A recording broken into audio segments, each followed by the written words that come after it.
HTML series එකේ අද අපි කතා කරන්න යන්නේ HTML images ගැන. කොහොමද අපි images අපි add කරන්නේ අපේ website එකට, web page එකට. ඉතින් මේ දේවල් අද අපි ඔක්කොම කතා කරනවා. එන කෙලිම යමු intro එකට.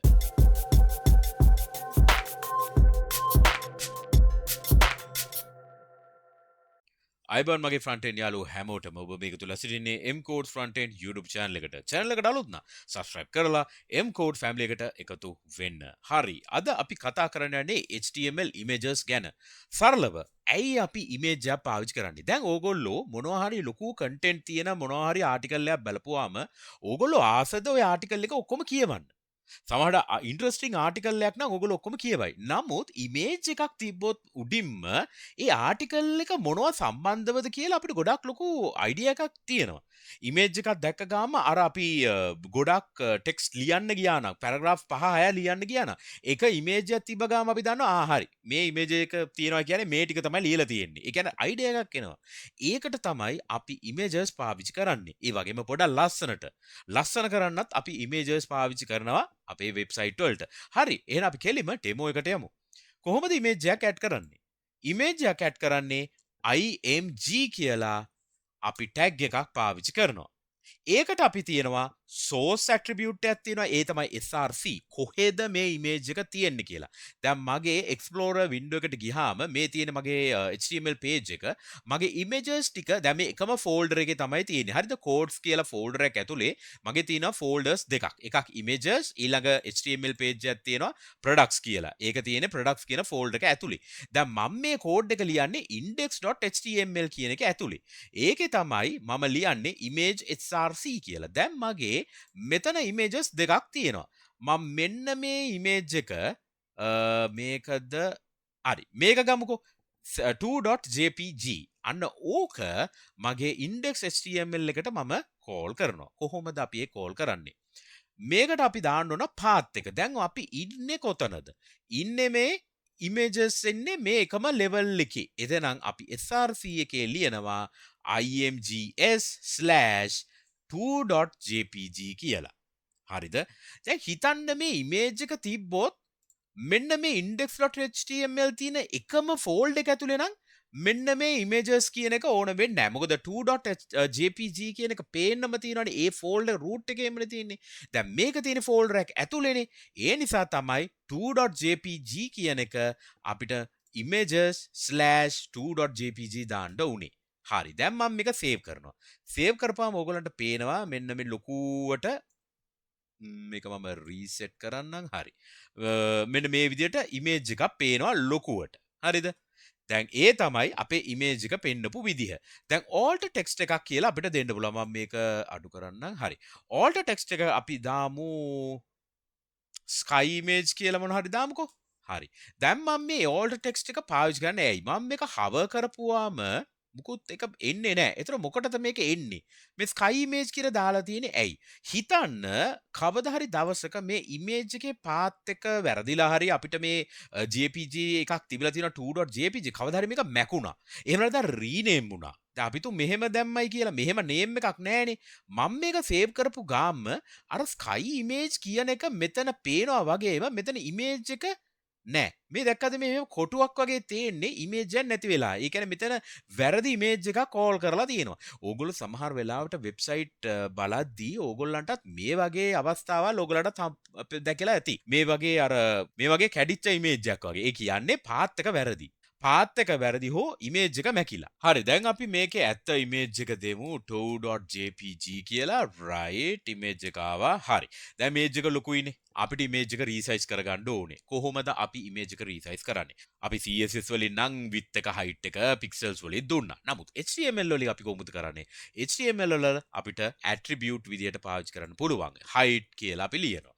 height attribute එකක් විතර height equal double quotes ඇතුලේ අපි 200 කියලා ලියනවා. 200යි. ඒ කියන්නේ pixels කියලා ලියන්න ඕනේ නැහැ. ඕනේ නැහැ නෙමෙයි ලියන්නේ නැහැ. හරි. දැන් අපි මෙතන height එකක් දුන්නනේ. width එකක් මම දෙන්නද අපි දාමු 500යි කියලා. මොකද වුනේ? පින්තූරේ ඇදුනා නේද? ඇදුනා. අපි හිතමු අපි දාන ඉමේජ් එක හරි හතරස් ඉමේජ් එකක් කියලා. ඒ වෙලාවට අපි width එක 200යි height එක 200යි කියලා දුන්නොත් ඔන්න ප්‍රශ්නයක් නැහැ. ඉමේජ් එක එහෙම ඇදෙන්නේ නැහැ. හැබැයි චූටි ඉමේජ් එකකට අපි 200 200 දැම්මොත් අර පික්සලේට් වෙලා ඇදෙන එක ඒක වෙනම කතාවක්. නමුත් දැන් මේ වගේ ලොකු ඉමේජ් එකක් අපි එක එක ආකාරයට height එකයි width එකයි දෙන්න ගියොත් අපි මේ ඉමේජ් එකේ ඇත්ත height එකයි width එකයි නොදැන වගේ ඉමේජ් එක අනිවාර්යයෙන්ම මේ වගේ ඇදීමකට ලක් වෙනවා. ඒක එච්චර ලස්සන නෑ සයිට් එකට. ඒ නිසා අපි width එක ගැලෙව්වා නම් අපිට හරියට ලස්සන විදිහට ඉමේජ් එකක් අපිට මේ විදිහට ඩිස්ප්ලේ කරගන්න පුළුවන්. එතකොට මේ තමයි අපි height attribute එකක් දෙන විදිහ. height එකක් width එකක් අපිට දෙකම දෙන්න පුළුවන්. එකම දේ pixel වත් ඒ value ඒ කියන්නේ unit එකක් දෙන්නේ නැහැ. අපි දෙනවා නම් දෙන්නේ නිකන් pixel නැතුව 200 300 ඔන්න ওই විදිහට තමයි දෙන්නේ. හරි. දැන් අපි එහෙනම් ඊළඟට දාමු title attribute එක. දැන් ඇත්තටම අපි මේක උඩට මේ කර්සර් එක ගෙනාවට අපිට මේ sky image කියන අකුරු ටික පේන්නේ නැහනේ. දැන් ඒ ටිකත් පෙන්වන්න ඕන නම් එහෙනම් මම title එකටම දානවා sky image කියලා. දැන් මම hover කරපුවාම sky image කියලා පෙන්වුවා. හරිද? දැන් මම මෙතන මේ විදිහට වැරදි ඉමේජ් එකක් දැම්මොත් මොකද වෙන්නේ? sky image අපි මෙතනට 111 කියලා දාමුකෝ. sky image title කියලා ලියමු.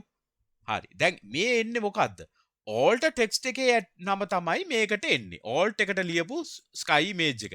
නමුත් මම hover කරපුවාම මට දෙනවා sky image title. මේ ඔක්කොම පෙන්නනවා. ඒ කියන්නේ දැන් මේ screen reader එකක් read කරාම එහෙම මේ ඔක්කොම read කරයි. හැබැයි මේ image එක load උනේ නැහැ. හරි. නමුත් මෙතන image එකක් තියෙනවා කියලා user ට ඒව ටික පෙන්නනවා. හැබැයි අපිට පේන්නේ නැහැ. ඒ ඇයි මේ වැරදි පාත් එකක් නිසා. හරිද? එතකොට මේකට හරි පාත් එක දාපු ගාම ඉමේජ් එක පේනවා. එතෙන්දී අපිට title attribute එක hover කරපුවාම පේනවා. හැබැයි alt text එකේ ලියපු value එක එන්නේ නැහැ. මොකද alt text එක එන්න නම් මේක වැරදෙන්න ඕනේ. හරිද? නමුත් මේ දෙකම ඉමේජ් එකට දුන්නයි කියලා කිසිම වැරද්දක් නැහැ. ඒක best practice එකක්. හරි. දැන් ඊළඟට clickable link එකක් ඒ කියන්නේ ඉමේජ් එකක් තියෙනවා. ඒක ක්ලික් කරපුවාම සයිට් එකකට යනවා. අන්න ඒ වගේ වැඩක් කොහොමද කරන්නේ? ඒක කරන්නේ හරි. අනිත් එක මේ ඉමේජ් එක ඉන්ලයින් එලිමන්ට් එකක්. මම මේක බැලුවොත් HTML එකේ මේ ඉමේජ් එක දැක්කා නේද? full width එක ගත්තේ නැහැ. හරිද? ඒක ඉන්ලයින් එලිමන්ට් එකක්. හරි. දැන් clickable image එකක් කොහොමද කරන්නේ? හරිම ලේසි. anchor tag එකකින් වට කරන්න විතරයි තියෙන්නේ. මේක මම කට් කරලා anchor tag එක ඇතුළට දානවා. මම මෙතන http://www.google site එකම දෙමුකෝ. google.com කියලා දාන්න විතරයි තියෙන්නේ. මම මේ උඩ ක්ලික් කරපු ගාම Google site එක open වෙනවා මේ වගේ. හරිද? ඒ කියන්නේ clickable link එකක් හදන්නේ එහෙමයි. හරි. දැන් අපි තව පොඩි වැඩක් කරමු. මම මේ ඉන්නේ index.html එකේනේ. මතකයිනේ මං ගාව products page එකක් තිබ්බා. මෙන්න මේ products page එක මම double click කරලා මෙන්න මේ this is products page කියන මේ page එකට මම image එකක් call කරන්න. නමුත් දැන් මම මේ call කරන image එක තියෙන්නේ folder එළියටත් ඇවිල්ලා තව folder එකක් ඇතුලේ තමයි මේක තියෙන්නේ. දැන් මම same level index.html page එකටනේ call කරන විදිය පෙන්නුවේ. එතකොට කොහොමද folder එක ඇතුලේ ඉන්න page එකට එළියේ ඉන්න තවත් folder එක ඇතුලේ ඉන්න image එක call කරන්නේ. හරි. ඒක අපි බලමු. මුලින්ම මම මේක click කරපුවම දැන් Google site එකට ගියේ. මම මේක click කරපුවම product page එකට එන විදිය අපි දාමු. products එකේ products.html.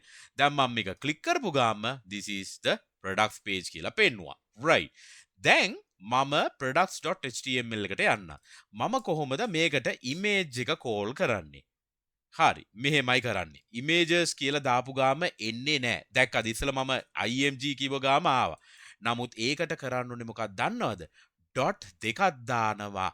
ඊට පස්සේ slash එක දානවා. එතනදි තමයි images කියන එක එන්නේ. ආයෙ මම කියන්න. මුලින්ම මතකනේ same level හිටපුවාම මෙන්න මේ මම යන්නම්කෝ මේ index.මේක හොඳට බලන්න. images කියලා මම ලියන්න විතරයි ඕන වුනේ. img කියවපු ගාම මට මේක ආවනේ. ඒතර මට ලේසි වුණා මට ඕන 2.jpg එක ගේන්න. ඇයි මේ එකම level එකේ නිසා. නමුත් මේ products page එකට ගියාම එක වෙනස තිබ්බේ මොකද්ද?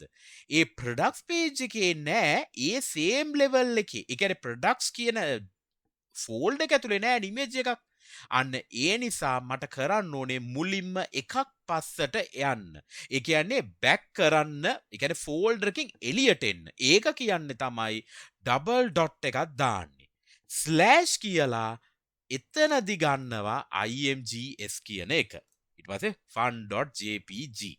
හරියට මේක හොත්තට මතක තියාගන්න. products.html එක තියෙන products ෆෝල්ඩර් එක ඇතුළේනේ. එතකොට එකක් ආපස්සට යන්න. අන්න ඒක තමයි මේ ඩොට් දෙකකින් කියන්නේ. හොඳට මතක තියාගන්න. ඩොට් දෙකක් දාන්නේ එකක් පස්සට ගියා. එතකොට එයාට පේනවා imgs කියන ෆෝල්ඩර් එකක් තියෙනවා. හරිද? ඒක හොඳට මතක තියාගන්න. ඩොට් දෙකක් දාලා ඉමේජස් කොහොමද කෝල් කරන්න කියලා තමයි මට ඕන වුණේ. මම මේක සේව් කරා. ඕගලන්ට දැන් ඒ පේජ් එක පේනවා. මේ ප්‍රොඩක්ට්ස් පේජ් එක ඇතුලේ. හරි. ඉතින් මේ ටික තමයි මට ඕන උනේ ඔයගොල්ලන්ට මේ HTML වලින් ඉමේජස් කොහොමද ඇඩ් කරන්න කියලා. ඉතින් මේක සෑහෙන දේවල් මම කතා කරා. ෆෝල්ඩර්ස් ඇතුලේ කොහොමද ඉමේජස් අපි කෝල් කරන්නේ, alt attribute එක, ඊට පස්සේ title attribute එක, height එක, width එක, anchor tag එකක් ඇතුලේ ඉමේජ් එකක් දාලා clickable link එකක් කොහොමද හදන්නේ. ඔය හැමදේම කතා වුණා අද මේ වීඩියෝ එකේ. එහෙනම් සෑහෙන වටින්නේ නැති ඔයගොල්ලෝ වීඩියෝ එක හොඳයි නම් like එකක් දාන්න, යාළුවෝතරේ බෙදා ගන්න, share කරන්න, subscribe කරන්න channel එක. එහෙනම් අපි ඊළඟ වීඩියෝ එකකින් හම්බ වෙනකන් හැම දිනාටම ජය වේවා. Cheers අපි ගියා.